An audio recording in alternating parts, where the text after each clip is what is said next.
So I had the distinct pleasure in June of traveling with a group of people to Eastern North Carolina. We stayed in Dover and worked in Trenton, North Carolina. And we were able to work to recover damage on people's homes from Hurricane Florence. And the devastation is unbelievable, and the things people have been through and the stories they share.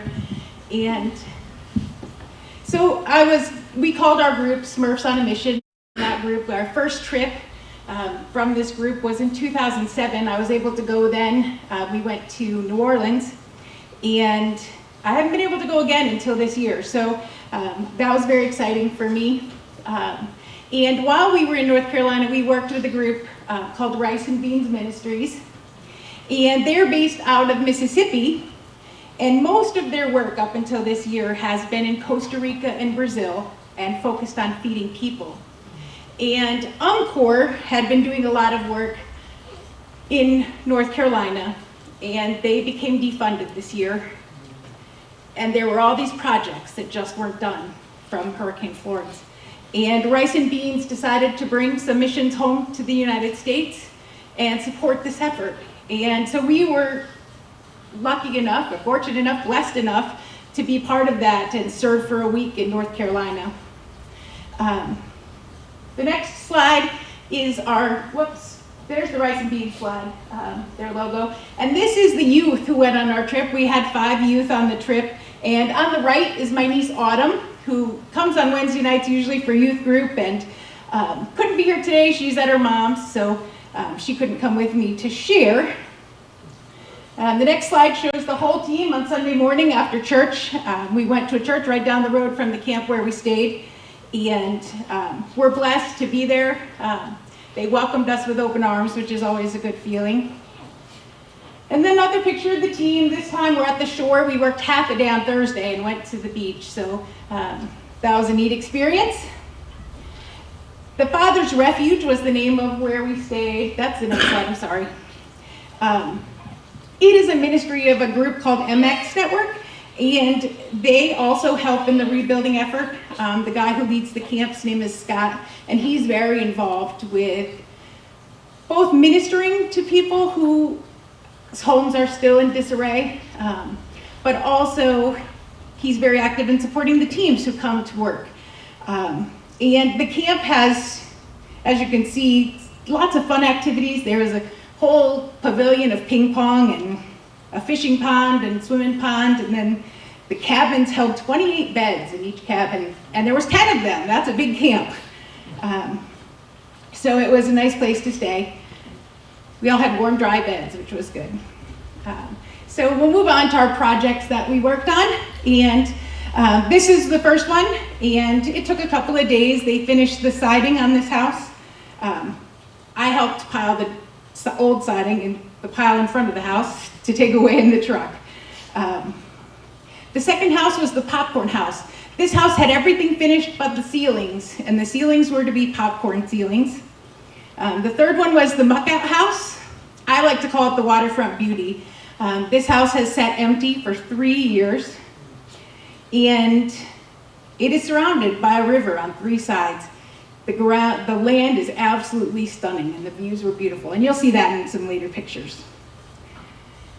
So I'm going to start next by talking a little bit about Autumn's experience. Autumn was on a different team than me, so she worked in the popcorn house where they were repairing the popcorn ceilings, and the homeowner was Miss Teresa. And the very first day they were there to work, that Monday, she turned 95 years old. And she's in a hospital bed. And Autumn stunned me, because every time she had downtime, she went in that room and sat beside her bed and talked with Miss Teresa. And to hear her talk about it is very, very special. She talks about how much of a conversationalist Miss Teresa was, and how much she learned just by visiting, and how much she enjoyed that time. You don't always expect that of a 12-year-old, but I was very proud of her.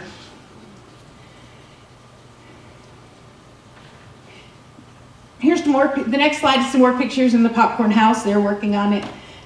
They had to do one room at a time, and they had to clean out the room, cover everything that they couldn't remove, repair the ceiling, and then move on to the next room. They were able to get every room in the house done except Miss Teresa's room. Moving the hospital bed and finding somewhere for her during all of that was a little more than we had time to do. So unfortunately, everything was done but one room, but they worked very hard. So the next picture shows Autumn enjoying some time at the ocean. It's her first time she ever got to go to the ocean, so that was a neat experience for her. So I like to just point that out, that God's good, you know, even in the midst of hard work, he brings out the fun, and she really enjoyed that. All right, so then we'll work into my week. And when I met up with the group in Jefferson, Pennsylvania, for us to head out, the first thing I heard is, Amy, I have a special assignment for you. And that makes me nervous right away, right? Because what could it be?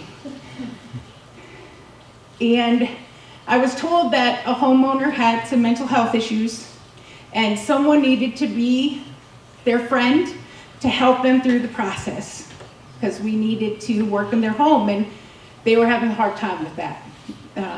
So that was my special assignment. And this homeowner was Miss Shirley. And a few things about her: she suffers from PTSD. She lost an infant child to meningitis when she was 16 years old because she was married before she was 15. Her husband was killed in an accident at the cotton gin where he worked. A 3,000-pound bale of cotton fell on him and exploded his heart. They had bought the property their house sat on for $1 from her father-in-law, and her husband built the house in 1981. So losing what was in the house, the roof had been taken by a tornado, and she just didn't know how to part with the things that she had from her life with her husband. They had replaced the roof before we got there because they were trying to save the structure. And one room had been stripped to the studs, which was the worst damaged. They had taken what they absolutely needed, and everything else inside and outside was left in disarray. As you can see, that's the first morning when we got to the outside of the house, and things were just left because she just couldn't do it herself.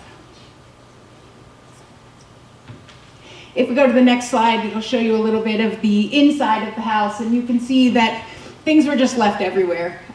It was truly a sad sight because she had beautiful things, but they were all ruined. So I met Miss Shirley on the first day, and she's living in an apartment currently. It's about 30 miles from where her house is. So she couldn't come every day, just based on the cost. And so the first day I got to meet with her, and she had canceled 4 times on getting the house cleaned out, and she accepted this time. And so I got to talk with her the first day and let her know that we would save anything we thought we could save or that had meaning, and we were able to do a lot of that. And so what I'm going to show you the next day, some of the room with the fireplace was the room with the Christmas tree, and that's the end of day 2. So we made some progress. At the beginning of the week, we didn't think we'd ever get it done. But we did make some progress. The outside of the home also, we got a lot of that cleaned up. We filled a big dump trailer every day, cleaning out the house.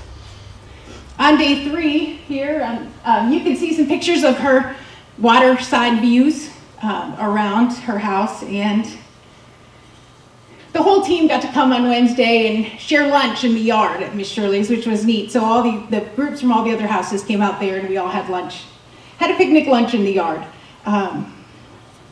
When we got done, they had just a load of scrap metal still outside her house to get out, and everything was cleaned out.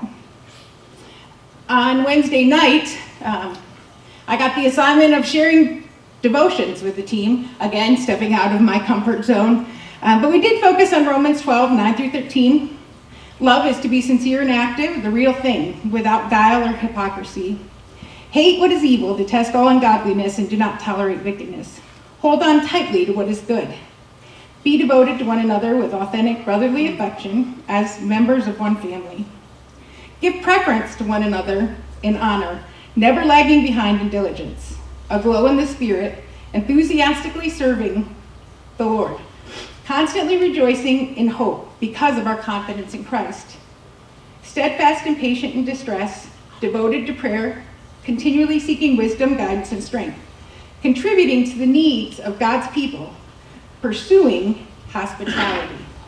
Romans 12, 9 through 13, and that's from the Amplified Version.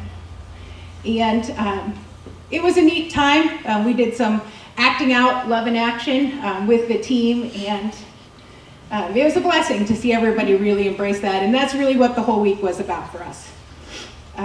Day 4, again, we loaded the trailer and then went to the beach, but on day 5, we were able to finish cleaning out the house. They tore up the last of the carpets, and we loaded them in the dump trailer, and Miss Shirley came back, and I got to really spend some time with her again, visiting, and the picture on the right is, oh, next slide, sorry, is Miss Shirley and I sharing some smiles and hugs before we left, or before we departed from her house, and what a relief. Her house is cleaned out and ready for repair. They hope she'll be back in her home by Christmas. So God is good. And the last picture is of the steps. That was another house that our team worked in. And this woman had steps that were not safe. And she's about 70 years old.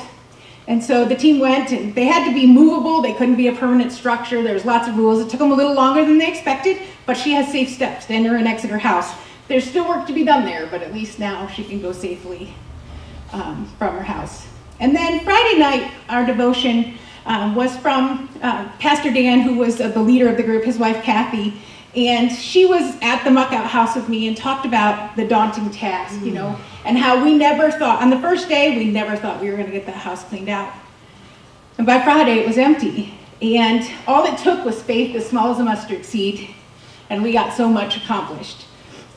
So God was good, and he blessed us. We had a safe trip both ways. We drove through torrential downpours, and one car got stuck we were stuck in traffic on 495, and one car ran out of gas. But we were safe, even in that, and God took care of those things. So it was a blessing to serve and a blessing to be a part of that, and I look forward to doing it again.